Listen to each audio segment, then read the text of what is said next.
Hoje, qual é o país mais desafiador da África? Assim? Somália. Somália e Líbia, eu colocaria os dois. São países 99,9% muçulmanos, são países com extremo índice de perseguição, onde ser cristão é uma prática ilegal, considerada ilegal. Tanto Somália quanto Líbia. Tanto Somália quanto Líbia. E as consequências de proclamar sua fé, ou defender sua fé, ou abraçar a fé no cristianismo é a prisão ou a morte. Definitivamente. Sem dizer que você tem proibições claras da presença de cristãos missionários nesses locais, né? A Líbia, por exemplo, 2023, Páscoa de 2023, 13 líbios foram descobertos, cristãos, e foram presos. E também um grupo de obreiros cristãos que estavam ali. Obreiros eram internacionais, então eu brinco, eles levaram uns tapinha na cara, umas entrevistas lá, mas foram mandados embora. Os 13 líbios continuaram presos. E esse julgamento demorou 2 anos para acontecer, aconteceu em abril desse ano, e eles foram condenados a 18 anos de morte. Desculpa, 18 anos de prisão. Uhum. 18 anos de morte não dá, não. Mas é quase. Perdeu os 18 anos da vida. 18 anos de prisão. É um preço muito alto para se pagar. Alto. Mas eles estão pagando esse preço e dispostos a pagar esse preço por conta do nome de Jesus. E aí hoje os missionários entram lá como? Geralmente... São profissionais. Profissionais. A sua grande maioria, são profissionais. Têm usado suas habilidades, os seus diplomas, as suas especializações, a sua profissão para exercer a profissão e ao mesmo tempo ser uma testemunha viva de Jesus ali onde eles estão. A gente tem conversado muito sobre isso, tá na Discovery School. Uma das colunas ali do que a gente está construindo é empreendedorismo, né? Porque o que a gente percebeu é que mudou esse paradigma do missionário, né? Que antes era treinado bastante em relação a ter os seus mantenedores, a como informá-los, como, né, ter essas pessoas ofertando para você poder fazer missões, mas como agora a questão da empresa, da profissão, do fazer algo tem sido essencial na sustentabilidade, mas no acesso, né? Muito mais no acesso, às vezes, do que na sustentabilidade. Porque você precisa fazer o que você faz e fazer com qualidade. Isso. Porque a pergunta é, por que eu quero você e não quero ele aqui? Para entrar no meu país. Né? Exatamente. Então, se você é um bom profissional, você desempenha o seu negócio, o seu empreendimento de forma que você atenda a população, atenda a comunidade, você empregue pessoas, você gere relacionamento, você tem uma grande oportunidade de se estabelecer nesses locais. O grande para mim, o grande ponto para mim aqui é a intencionalidade. A gente não pode perder a intencionalidade do meu negócio. Então, o meu empreendimento ou a minha profissão... Mas, por exemplo? A intencionalidade da pregação do evangelho. Então, assim, eu sou um profissional que estou aqui e prego o evangelho, ou eu sou alguém que veio para cá usando a minha profissão para pregar o evangelho. Tá. É secundário ou o propósito primário? Exatamente. Essa é a grande questão que a gente precisa treinar. Lá no passado, quando a gente começou a falar sobre negócios e missões, fazedores de tenda e tudo mais, a gente começou a cometer vários erros. A gente mandou missionário que não sabia nada de negócio e gente de negócio que não sabia nada de missões. Entendi. Passados os anos, graças a Deus, a gente tem um alinhamento muito mais pontual, muito mais... treinamentos mais específicos para isso. Então a gente tem mandado pessoas profissionais que têm a capacidade de desenvolver a sua profissão, mas a intencionalidade de pregar o evangelho, e igrejas estão sendo plantadas. Muito bom. Eu tenho a história de um rapaz, não vou dizer o nome, obviamente, nenhum lugar por questões de segurança, que está num país muçulmano, ele é médico. E a oração dele foi sempre assim: Deus, a medicina é uma coisa maluca, você tem plantões 12 horas, e isso e aquilo e tal. Eu estou aqui, mas eu quero ter tempo para pregar o evangelho. E Deus fez uma coisa maravilhosa. O hospital que ele trabalha hoje dá para ele um tempo diário suficiente para ele discipular, para ele ter reunião com os homens da comunidade, para ele realmente criar relacionamentos para pregar o evangelho, e ele tem feito isso. E aí a gente já vê um grupo de discípulos, homens acompanhando, sendo acompanhado, aprendendo sobre Jesus, crescendo na sua fé. Ele é o melhor médico do lugar. Importante. E aí ele tem credibilidade. Porque é outro peso da sua palavra, né? É outro peso. Exatamente. Quando esse doutor medíocre está falando e quando esse doutor é que está falando, né? Outra coisa, ele fala a língua do povo. Que essa ideia que eu falo da intencionalidade, se a minha intenção é evangelizar, por exemplo, eu vou aprender a língua deles, a cultura deles, a cosmovisão deles. Eu vou embrenhar na cultura para ser o mais próximo possível, para minha mensagem do evangelho fazer muito sentido para essa pessoa. Então ele investiu no aprendizado de língua. Quando ele abre a boca para falar na língua local, o pessoal para prestar atenção no que ele está falando. Então ele é o melhor médico, ele é o melhor profissional, e aí ele tem credibilidade. Quando ele fala do evangelho, as pessoas param para ouvir. Eu vejo isso muito... Atos capítulo 2, verso 42, quando descreve a igreja ali, que fala essa comunidade que vivia ao redor da igreja, ou a igreja tinha a empatia. As pessoas olhavam para aquela igreja e falavam assim, puxa vida, tem alguma coisa diferente aqui. As pessoas precisam olhar para a gente no campo e ver isso.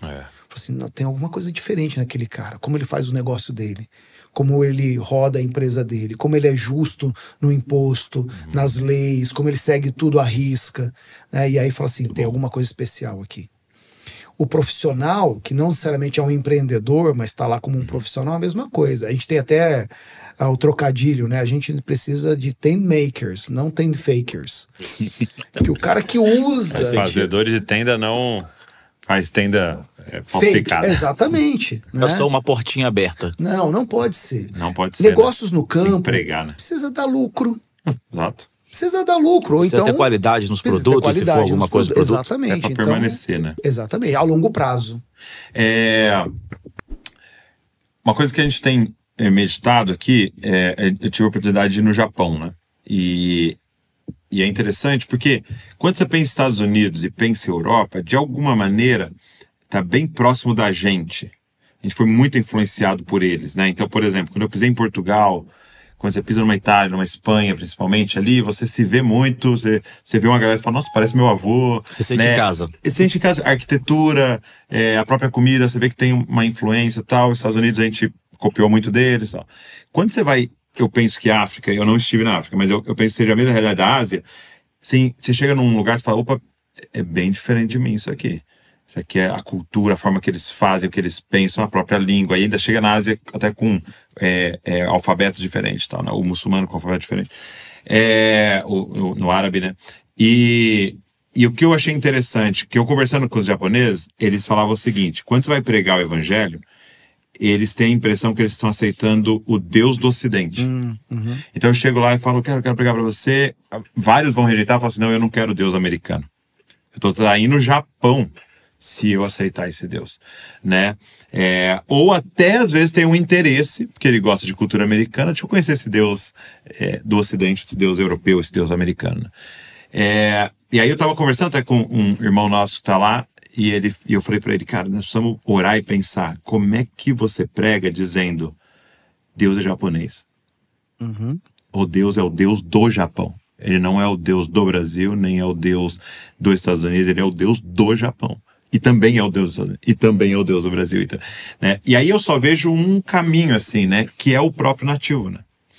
De como é que tem sido esse trabalho, porque já são muitos anos de África, né?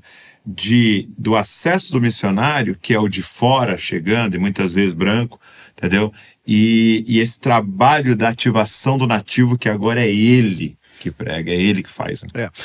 O processo do estrangeiro no campo, ele definitivamente toma mais tempo. Mas ele precisa pensar no ministério encarnacional. Aquele que eu falei, mergulha na cultura, no conhecimento, para apresentar uma mensagem. Encarna a cultura, né? Apresentar o evangelho de modo que seja compreensível. Agora, sem dúvida, o nativo, aquele que está vivendo ali, mesmo proximidade, ele tem às vezes mais facilidade, porque em alguns contextos tribais, por exemplo, no caso da África, você vai ter conflitos, né?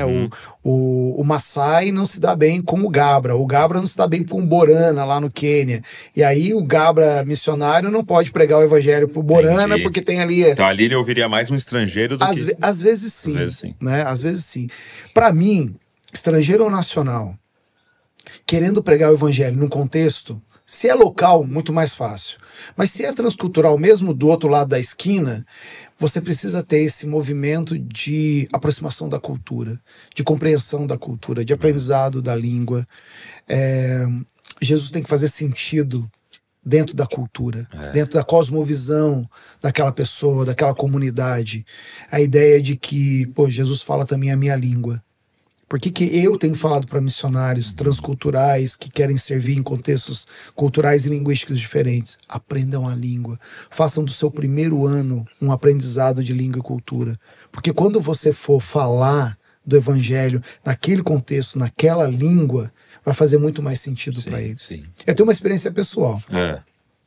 Falando de 20 anos atrás, primeira vez que eu estava me organizando para ir para a África, 20 e poucos anos atrás, obviamente que eu falava um inglês mais ou menos, hoje é mais ou menos plus, mas naquela época era mais ou menos. Agora é more or less.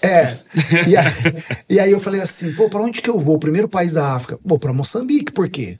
Moçambique fala português, né? Grande ilusão a minha.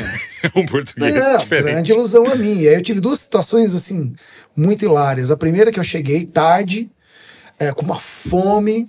Falei, cara, preciso comer alguma coisa. Saí do aeroporto, fui pro hotel, desci. Falei, bom, eu vou olhar aqui. Tô num lugar que tem bastante restaurante, vou olhar e tal, tal.